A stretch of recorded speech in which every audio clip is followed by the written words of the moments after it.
पुढील 2 दिवस राज्याच्या या भागात मुसळधार पावसाचा अंदाज, तर काही ठिकाणी रेड अलर्ट.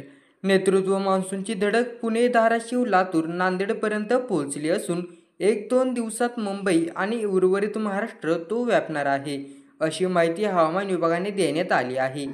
महाराष्ट्रात मान्सून गुरुवारी दिनांक 6 जूनला सिंधुदुर्ग, रत्नागिरी, कोल्हापूर, सांगली, सोलापूरमध्ये आला होता. त्यानंतर आता तो मराठवाड्यातील आणि पश्चिम महाराष्ट्रातील काही भागात पोहोचलेला आहे. 2 दिवसांपूर्वी मान्सून दक्षिण कोकण आणि बारामतीपर्यंत पोहोचला होता.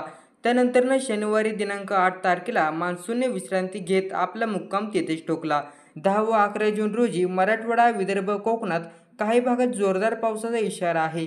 मध्य महाराष्ट्रातील कोल्हापूरच्या घाट भागांमध्ये आणि सातारा घाट विभागामध्ये रेड अलर्ट देण्यात आला आहे. ठाणे, रायगड, पुणे, नाशिक वादळी वाऱ्यासह जोरदार पावसाची शक्यता असल्याने ऑरेंज अलर्ट देण्यात आला आहे.